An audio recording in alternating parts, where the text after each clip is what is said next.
स्वागत है आप सभी का एक और नए वीडियो में। आज की वीडियो में हम लोग क्लास 10 के मैथ के छठे चैप्टर जिसका नाम ट्रायंगल है उनके पार्ट थर्ड लेके आ रहे हैं। और इसमें ज़्यादा नहीं, आपके लिए 10 से 15 सवाल या 10 सवाल हो सकते हैं और सभी बहुत इंपॉर्टेंट है। और इस वीडियो के बाद आपके लिए कोऑर्डिनेट ज्योमेट्री से सवाल लेके आएंगे। तो चलिए, जो बचे हुए सवाल है उनको हम लोग हल करते हैं। हल करने से पहले आपसे एक छोटा सा रिक्वेस्ट, यदि अब तक आप हमारे चैनल से नहीं जुड़े तो आप हमारे चैनल को सब्सक्राइब करेंगे, वीडियो को लाइक करेंगे और दोस्तों में शेयर जरूर करेंगे। आइए सारे सवालों को देखते हैं। देखिए, इससे रिलेटेड जितने भी यानी सवाल थे और इनके कॉन्सेप्ट थे ये इन पे हम बात कर चुके हैं। अगर अब तक आप वो कॉन्सेप्ट वाली वीडियो नहीं देखें तो वीडियो का यानी पार्ट 1 और पार्ट 2 जरूर देखें। चलिए आइए, अब हम लोग आते हैं सवालों पे और सवालों को हल करना सीखते हैं। देखिए क्या करा है यहाँ पे कि दो है ना समद्विबाहु त्रिभुज, यानी 40 तक हम लोग शायद कर लिए थे। आइए 40 के बाद 41 ये हम कर चुके थे। 41 क्या करा है यहाँ पे, ध्यान दीजिए। कह रहा है दो समबाहु त्रिभुज की संगत भुजाओं का अनुपात क्या होगा यदि उनके क्षेत्रफलों का अनुपात 16 अनुपात कितना है, 16 अनुपात 9। देखिए आपको बोले थे जब आपको क्षेत्रफल दिया हुआ हो और आपसे भुजा पूछे, भुजा का अनुपात पूछे, आप रूट लगा दीजिए। क्या करेंगे, रूट लगा देंगे। 4 गुना 4 16, 3 गुना 3 9 होता है। तो यहाँ पे हो जाएगा 4 अनुपात 3, यानी आपका ऑप्शन नंबर ए सही हो जाएगा। आइए सवाल नंबर यानी हम देखते हैं 42।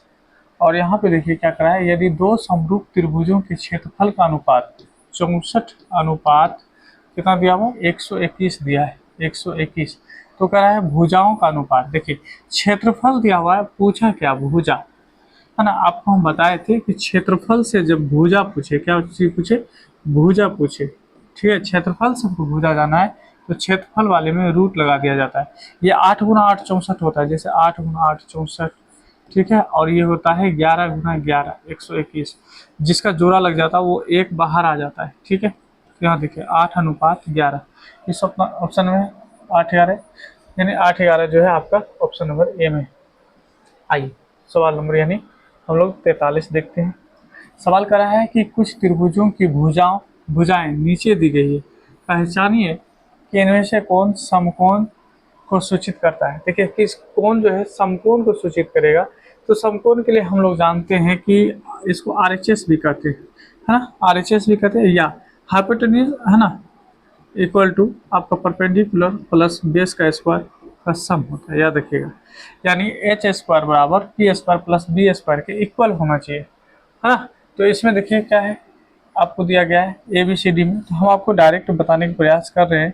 देखिए यहाँ पे ऑप्शन नंबर आपका डी होगा। कैसे, 13 का स्क्वायर कीजिए बराबर में 12 का स्क्वायर कीजिए और प्लस 5 कर लीजिए, 5 का स्क्वायर। 13 गुना 13 करेंगे 100, आपको आएगा 69।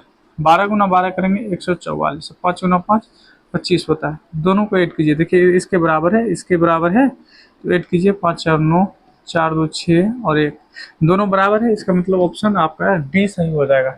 अगर हम इसमें आए, ऑप्शन नंबर ए में आए, ऐसे तो है नहीं फिर भी आपको हम समझा रहे हैं। बड़ी बड़ी भुजा लीजिए 8 का स्क्वायर कीजिए और छोटी भुजा 6 का स्क्वायर और एक छोटी और भुजा होगा जो कि 3, इसका स्क्वायर कीजिए और जोड़ के देखिए क्या ये 64 के बराबर है। 8 गुना 8 64 होता है, 6 गुना 6 36, 3 गुना 3 9। ये देखिए दोनों को मिलाएंगे तो 45 होगा। 45 कभी भी 64 के बराबर होता नहीं। इस तरह से आप देखेंगे, है ना, जो बराबर होगा वही आपका आंसर होगा, जो बराबर नहीं है वो आपका आंसर नहीं होगा। तो ऑप्शन नंबर डी आपका सही है। आइए 44 नंबर के सवाल को देखते हैं। कहता है कि 10 मीटर लंबा एक सीढ़ी है, 10 मीटर लंबा एक सीढ़ी है, सीढ़ी ऐसे होता है, ठीक है। 10 मीटर लंबा एक सीढ़ी, ये 10 मीटर है, ठीक है।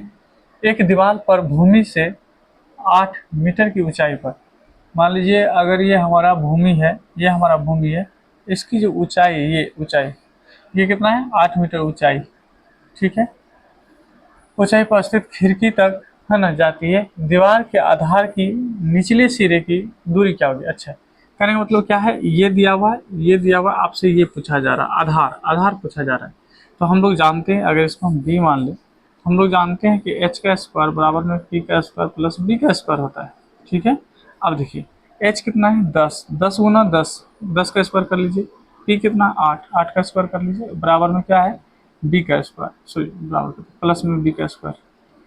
अब ध्यान दीजिएगा, 8 या 10 गुना 10 करेंगे तो 100, 8 गुना 8 करेंगे 64, प्लस में b का स्क्वायर 100, और 64 इधर लाएंगे तो माइनस b का स्क्वायर, यानी ये हो जाएगा 36 बराबर में b का स्क्वायर। तो b बराबर कितना हो जाएगा, √36 है ना। b, तो b का मान कितना हो जाएगा, 6 गुना 6 36 होता है, 6 सेंटीमीटर। देखिए, यानी सॉरी मीटर में है, मीटर में होगा 6 मीटर, यानी ऑप्शन नंबर ए आपका सही होगा। आइए सवाल नंबर 45 देखते हैं। सवाल नंबर 45 देखिए क्या करा है यहाँ पे कि एक आदमी 15 मीटर है ना, 15 मीटर पश्चिम की दिशा की ओर चलकर, देखिए पहले हम बता दें आपको, ये आपका उत्तर है, ये आपका दक्षिण है, ये पश्चिम है, और ये आपका पूर्व है। इतना आप समझिएगा, ठीक है। यानी आपका उत्तर, दक्षिण, पूर्व, पश्चिम। एक आदमी 15 मीटर कहाँ चलता है, पश्चिम की दिशा में। चलिए यहाँ से मान लीजिए वहाँ, यहाँ था, पश्चिम चला 15 मीटर, ठीक है। चलकर वहाँ से 8 मीटर जो है उत्तर की दिशा में, उत्तर ऊपर होता है, 8 मीटर ऊपर की दिशा में चला, ठीक है, की दिशा में जाता है। वो आदमी अपने प्रारंभिक स्थान से कितनी दूरी पे है, तो देखिए ये अपने प्रारंभिक स्थान से कितनी दूरी पे है। यहाँ से अगर हम इसको मिलाएं, यहाँ से अगर हम ऐसे देखें कितनी दूरी पे है, तो ये हो जाएगा आपको हाइपोटेन्यूज से अगर निकालेंगे, यानी पाइथागोरस से निकालेंगे, है ना। जैसे h² बराबर p² प्लस b², ठीक है। तो देखिए p का वैल्यू कितना है, 8, 8 गुना 8 64 कर लीजिए, 15 गुना 15 225 कर लीजिए, दोनों को ऐड कीजिए, 5 4 9 6 2 8 और 2 का 2, इसका यानी रूट कर दीजिए क्योंकि h निकालना है। तो ये हो जाएगा 17 गुना 17 का, कितना हो जाएगा 17, ठीक है, 17 हो जाएगा। चलिए आइए सवाल नंबर हम लोग आते हैं 46 में। 46 में क्या करा है कि किसी आयत के विकर्ण से, क्या है, किसी आयत के विकर्ण से बने वर्ग का क्षेत्रफल इनकी दोनों आसन भुजाओं पर बने वर्गों के, ठीक है, किसके बराबर होगा, योग के बराबर होगा, गुणनफल के बराबर होगा, अंतर के बराबर होगा, या भागफल के बराबर होगा। तो आपको जवाब देना है कि किसी आयत के विकर्ण, देखिए अगर कोई आयत है, ये आयत है और इनके जो विकर्ण है, ठीक है, क्या विकर्णों से, है ना, बने वर्ग, यानी विकर्णों से, अब विकर्णों से कैसे वर्ग बन रहा है ना, इसमें आपको समझना है। ये कह रहा है कि किसी आयत के विकर्णों, है ना, विकर्ण से, इनके जो विकर्ण है ना, विकर्ण से बने वर्ग का क्षेत्रफल, है ना, क्या है, बने वर्ग का क्षेत्रफल, याद रखिएगा। तो इसका जवाब आपको देना है, ठीक है। देखिए यहाँ पर अगर थोड़ा सा बात करें ना, यहाँ पे कह रहा था क्या, यहाँ पे कह रहा है कि किसी आयत के विकर्ण, अगर ये आयत मानते हैं और इनके विकर्ण, है ना, से बने वर्ग, अगर इससे कोई एक वर्ग बनाते हैं, इससे कोई एक वर्ग बना रहे हैं, ये वर्ग अगर मान लीजिए कि ये वर्ग, इनकी चारों भुजा आपस में बराबर है, ठीक है, तो इनकी जो दोनों आसन भुजा है, आसन भुजा है, ठीक है, ठीक है, इनसे बने यानी वर्गों का यानी पूछा जा रहा है कि क्या होगा। तो याद रखिएगा ये किनके बराबर होता है, तो ये जो है इनके वर्ग के, सॉरी योग के बराबर होता है। आइए सवाल नंबर हम लोग देखते हैं 47। 47 में क्या करा है कि समांतर चतुर्भुज के विकर्णों के वर्गों का योग उसकी, है ना, चारों भुजाओं के वर्गों के योग के बराबर होता है। ये बात बिल्कुल सही है, क्या है, ये बात सही है, तो ऑप्शन नंबर ए आपका सही हो जाएगा। आइए सवाल नंबर 48 कहता है यदि हम किसी निश्चित बिंदु से पूर्व की ओर 10 मीटर, कहाँ, पूर्व की ओर आप इधर जा सकते हैं 10 मीटर, और इसके पश्चात उत्तर की ओर 30 मीटर चलते हैं, तो निश्चित, है ना, बिंदु से उसकी यानी दूरी क्या होगा, निश्चित बिंदु से इसकी दूरी क्या है, ये पूछा जा रहा है। यहाँ से आपको इस तरह से, तो आप जानते हैं कि आपसे हाइपोटेन्यूज पूछा जा रहा है, तो ये क्या होगा, 30 का स्क्वायर प्लस 10 का स्क्वायर, ये हो जाएगा आपको 900 प्लस ये हो जाएगा कितना, ये हो जाएगा आपको, क्योंकि सॉरी 10 है, 10 का स्क्वायर 100 हो जाएगा, कितना हो जाएगा, 10 का स्क्वायर 100, ये 1000 होगा, 1000 होगा, इसका रूट होगा, इसका रूट होगा, तो ये किसके बराबर होगा, ये पूछा जा रहा है, ये किसके बराबर होगा। तो याद रखिएगा जब इसका हम निकालते हैं 1000 का वर्गमूल निकालेंगे, देखिए कितना, 3 तिया 9 बच जाएगा 1, और यहाँ पे आपका हो जाएगा 6, यानी कितने बार में लगेगा।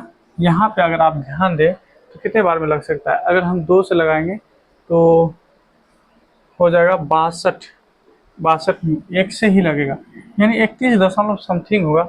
वो क्या है, ऑप्शन नंबर ए में ही है, यानी 31.62 आ जाएगा। ठीक है। और क्वेश्चन नंबर 49 में देखेंगे, किसी आयत की संलग्न भुजाएं जो क्रमशः 8 मीटर और 6 मीटर है, तो आयत के विकर्ण की लंबाई क्या होगा। ठीक है, आयत की विकर्ण की पूछा जा रहा है। किसी आयत की जो भुजा है, ये क्या है, आयत है, इनकी भुजा जो है 8 है और 6, इनके विकर्ण निकाल लीजिए। ठीक है, इनके अगर विकर्ण निकालेंगे ये हो जाता है, यानी भुजा का है ना वर्गों का योग का रूट ओवर, है ना। 6 गुना 6 36, 8 गुना 8 64 होता है, 8 गुना 8 कितना होता है 64 होता है, दोनों को जोड़िए ये हो जाएगा 100, 100 का रूट कीजिए तो 10 हो जाएगा। ऑप्शन नंबर यानी आपका वो सही हो जाएगा। आइए सवाल नंबर 50 करा 2, है ना। यहाँ पे तो संभे लिख दिया, यानी खंभे होना चाहिए जो कि 13 मीटर और 7 मीटर ऊंचे हैं और समतल जमीन पर ऊर्ध्वाधर खड़े हैं। यदि उनके पादों के बीच की दूरी 8 मीटर हो तो उनके सिरे के बीच की दूरी क्या होगा। कहने का मतलब देखिए, यहाँ पे एक 13 है, एक 7 सेंटीमीटर का है, एक 13 का है, एक 7 सेंटीमीटर का है।